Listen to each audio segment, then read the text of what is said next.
বাংলাদেশ ছাত্রলীগ সরকারি চাকরিতে নিয়োগ প্রক্রিয়ার একটি যৌক্তিক, অন্তর্ভুক্তিমূলক, যুগোপযোগী, দূরদর্শী এবং টেকসই সমাধান চেয়েছে। সেটি নিশ্চিত করার জন্য বাংলাদেশ ছাত্রলীগ সংশ্লিষ্ট সকল পক্ষের সঙ্গে আলাপ আলোচনা করেছে, পলিসি লেভেলে ডিসকাশন করেছে। শুধু তাই নয়,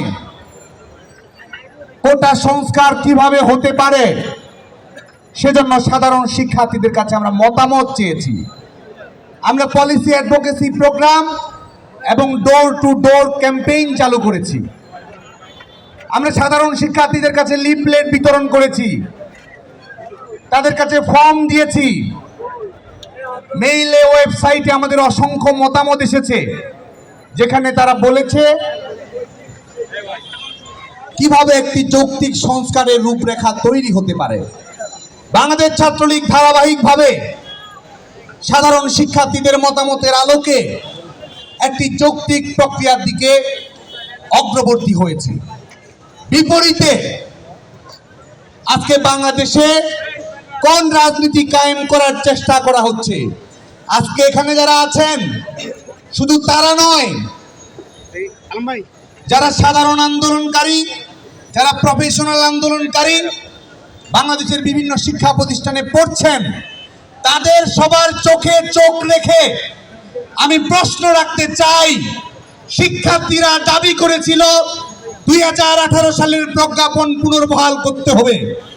দেশরত্ন শেখ হাসিনার সরকার যে 18 সালের প্রজ্ঞাপন জারি করেছিল, যেই প্রজ্ঞাপন অনুযায়ী সরকারি নিয়োগ প্রক্রিয়ায় কোনো কোটা নবম থেকে 13তম গ্রেডে চালু নেই, সেটি পুনর্বহাল করার দাবি জানিয়েছিল শিক্ষার্থীরা। অ্যাপিলেট ডিভিশনের রায়ের মাধ্যমে হাইকোর্ট ডিভিশনের রায়ের উপরে স্ট্যাটাস কো জারির মাধ্যমে 2018 সালের প্রজ্ঞাপন পুনর্বহাল হয়েছে। ঠিক এই মুহূর্তে যারা আন্দোলন করছে, যারা এখানে রয়েছে, বিভিন্ন শিক্ষা প্রতিষ্ঠানে লেখাপড়া করছে, যারা চাকরি প্রত্যাশী, সবাই অবগত রয়েছে যে তাদের চাকরিতে নিয়োগ প্রক্রিয়ায় কোনো ধরনের কোনো কোটা ঠিক এই মুহূর্তে নেই। তাহলে কিসের জন্য এই টেনে হিসেবে আন্দোলনকে লম্বা করা? তাহলে কিসের জন্য আন্দোলনকে প্রলম্বিত করা?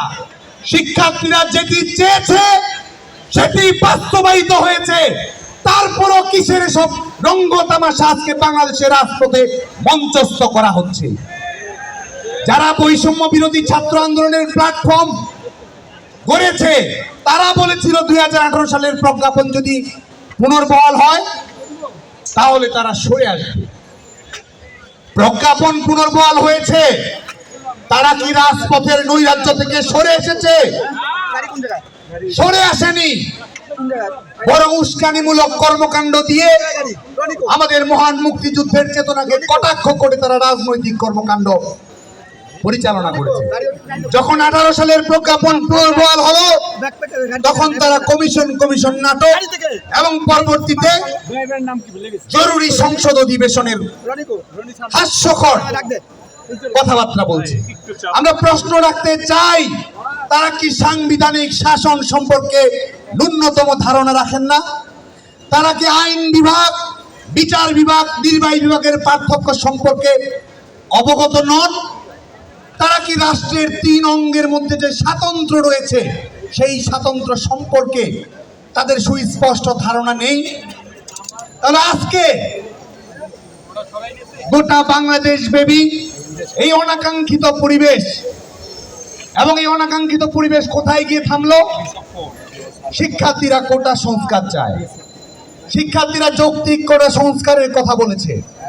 কোটা না মেধা, যদিও এটি একটি পলিটিক্যালি ইনকারেক্ট স্লোগান, একাডেমিক দিক থেকে সম্পূর্ণ ইনকারেক্ট স্লোগান, সেই স্লোগান দিয়েছে, মেনে নিলাম। কোটা সংস্কার চেয়েছে, সেই কোটা সংস্কার চাই আন্দোলনকে তারা কোন জায়গায় পর্যবসিত করলো, যেখানে সাধারণ শিক্ষার্থীদেরকে বিভ্রান্ত করে এই প্রফেশনাল আন্দোলনকারীরা, এই রাজাকারের প্রেতাত্মারা এই বাংলার পবিত্র জমিনে আমি রাজাকার বলে স্লোগান দেখার অত্যত্ব দেখিয়েছে। বাংলাদেশ ছাত্রলীগ তো শুরু থেকে দায়িত্বশীলভাবে প্রত্যেকটি কর্মকাণ্ড পরিচালনা করেছে। বাংলাদেশ ছাত্রলীগ যেমন শিক্ষার্থীদের দাবির সঙ্গে সুরে সুর মিলিয়ে কোটাই সুর যৌক্তিক সংস্কার চেয়েছে, একই সঙ্গে বাংলাদেশ ছাত্রলীগ গণতান্ত্রিক মূল্যবোধে উজ্জীবিত ছিল। শাহবাগে দিনের পর দিন দায়িত্ব জ্ঞানহীনভাবে কোনো কারণ ছাড়াই সমাধান হওয়ার পরেও, ফয়সালা হওয়ার পরেও তারা আন্দোলন নাটক মঞ্চস্থ করেছে। বাংলাদেশের কোথাও তো ফুলের টোকাও পড়েনি আন্দোলনকারীদের উপরে। মিছিল করেছে, মধুর ক্যান্টিনে ছাত্রলীগের নেতাকর্মীদেরকে তারা উস্কানি দিয়েছে, হলে হলে সাধারণ শিক্ষার্থীদের কাছে গুজব ছড়িয়েছে, বিভ্রান্তি ছড়িয়েছে, জোর করে পাবলিক শেমিং করে তাদেরকে কর্মসূচিতে আসতে বাধ্য করেছে। এ ধরনের ঘটনাও ঘটেছে। শুধু তাই নয়, গণমাধ্যমের বন্ধুদের কাছে আমরা আহ্বান জানাবো, ছাত্রলীগের নেতাকর্মীদের উপরে সংঘবদ্ধ হয়ে দেশি বিদেশি অস্ত্র শস্ত্র নিয়ে কিভাবে তারা ঝাঁপিয়ে পড়েছে সেটি আপনারা